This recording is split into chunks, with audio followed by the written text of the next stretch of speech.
Кыргыз Республикасынын министрлер кабинетинин төрагасы Акылбек Жапаров Кыргыз Республикасынын укук коргоо, фискалдык жана башка мамлекеттик органдарынын, жергиликтүү өз алдынча башкаруу органдарынын жетекчилеринин коррупцияга каршы аракеттенүү маселелери боюнча координациялык кеңештин жыйынына катышты.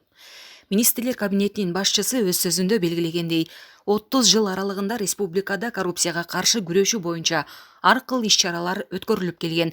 Бирок түрдүү себептерге байланыштуу ал тийиштүү натыйжаларды берген эмес.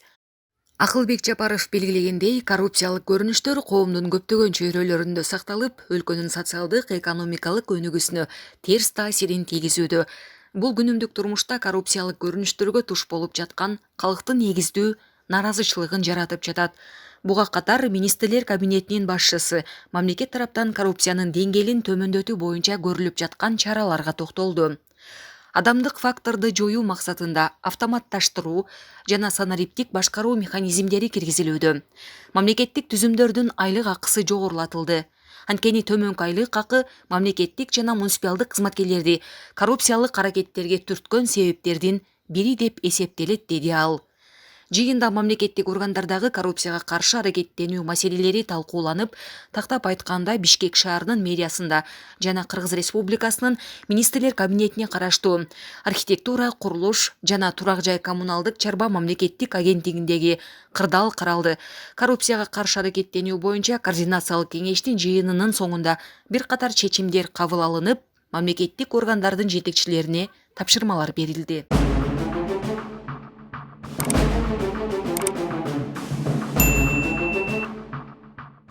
30 жылдын ичинде Кыргызстанда коррупцияга каршы күрөшүүдө ар түрдүү иштер жүргүзүлдү. Бир катар чаралар иштелип чыкты, бирок ар кандай себептер менен жакшы жыйынтыктарды чыгара албай жатабыз да. Натыйжада Кыргызстанда коррупция жашоо турмушубуздун көптөгөн тармактарында сакталып кала берүүдө, өлкөнүн социалдык экономикалык өнүгүүсүнө терс таасирин тийгизип жатат. Элдин наразычылыгы адилет, туура жана наразы болуп атканы болуп жатат. Анткени алар күнүгө бет келип, жоонту эриси менен сезип жатышат да. Бирок жашообуздун бардык катмарында эң төмөнкү тепкичтерден тартып, бийик эшелондорго чейин коррупция абдан жайгашып алган, орун таап, майда кызматкерлер бюрократияны күчөтүү менен өз ишинен күнүмдүк акча табуунун үстүндө болсо, чоңдор түз эле таш чайна, май чайна болуп кызматтарынын кыйынаттык менен пайдаланып, баюунун үстүндө болуп келген буга чейин. 1997 жылдан бери статистикалык маалыматтар боюнча мамлекеттик кызматкерлерге байланыштуу 16639 иш, кылмыш иши козголгон. Анын ичинен 12069-у, же болбосо 72,5%, кызматынан кыянаттык менен пайдаланган. Пандемияга чейинки 2 жыл ичинде мамлекеттик кызматкерлерге 4519 кылмыш иши козголсо, анын ичинен кызматынан кыянаттык менен пайдаланганы 2974, 66% болду. Демек 2 жылдын ичинде бир күндө 6-7 кылмыш иши жазалып турган дегенди билдирет. Андан бери деле жыргап кеткен жокпуз. Коррупцияга каршы күрөшүүдө жылыш жакшы болбой жатат. Transparency International уюмунун Кыргызстан үчүн берилген коррупцияны кабыл алуу индекси дагы буга далил катары карап көрсөк болот.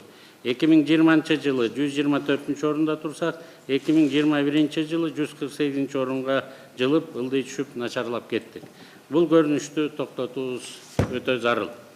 Коррупцияны кыскартуунун үстүндө болгон аракеттерди көрүп жатабыз.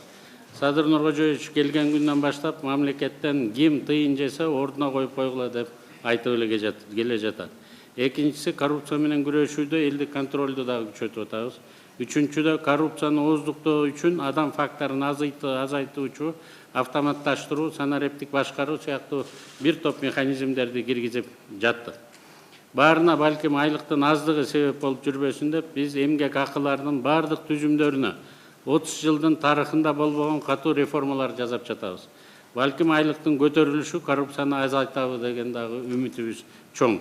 1 августтан баштап, жакында урматтуу президенттин жарлыгы чыгат, государственный, муниципальный служащий калган катмардагы кызматкерлердин дагы айлыктарынын баарын көтөрүүгө камданып жатабыз. Ар бир тармак боюнча схемаларды кызматкерлер өздөрү сопсонун билишет. 2 жылдан бeri Садыр Нуркожоевич коррупцияга каршы кызматкердин жүрүм-турум стандарттарын түзүү зарылдыгын белгилеп келет. Мисалы дүйнөнүн бир катар өлкөлөрүндө коррупцияга аз да болсо малынган адамдын кызматтык карьерасы ошол күнү бүтөт.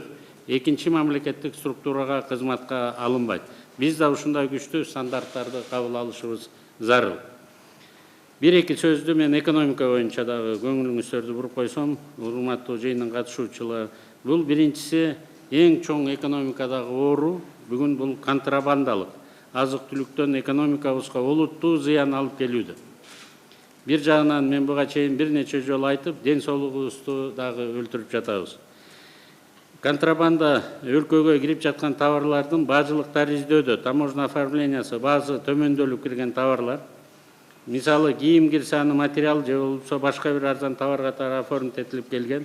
Болжол менен бир машина бюджеттен эң аз дегенде $18.000 чейин түшпөй жатат.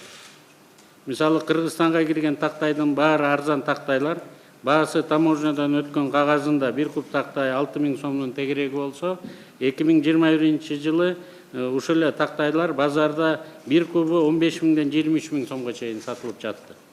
1001 вагон 2021 жылы кирди, бирок биздин бажы ИАЭСтен границабыз жок болгондуктан биз эчтекени эч ким көргөн жок деп эле базардан сатып атабыз да. Бир рулон кездемени болсо 1 метрин 1 сомго чейин баалап коюп атабыз. 700 сомдун тегерегинде бир рулон материалда. Контрабанданын айынан бизде эсеби жок товарлар дагы көп. Себеби бизде жалган транзит көп болуп кетти.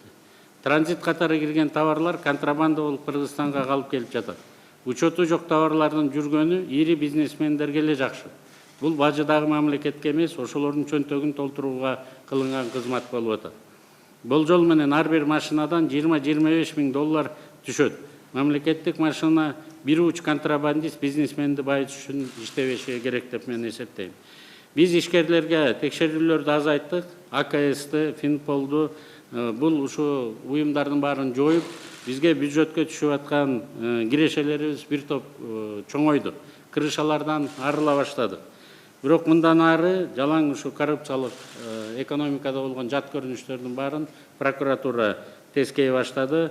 Ушунун үстүндө сиздер менен чогуу биз иштейбиз го деп мен ойлойм. Жакын арада биз урматтуу президенттин указын даярдап атабыз. Анткени бир топ мыйзамдар кабыл алынды.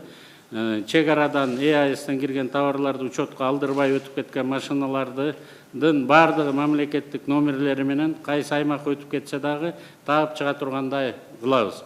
Чек арадан өтүп кеттик, эми таптырбай калабыз дегендердин баары оюн таш кабат деп мен эсептейм.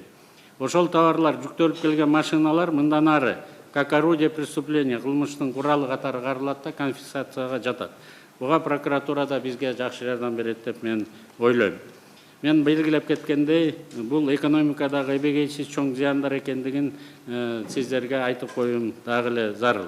Жаңы кирген жоруктар кодекси боюнча экономикалык кылмыштардын бардыгы эми сиздерде, урматтуу прокуратуранын өкүлдөрү, ушул боюнча сиздер менен чогуу биз иштешебиз деген ойдомун. Кеңештин жумушуна ийгилик каалап койгону уруксат этиңиз.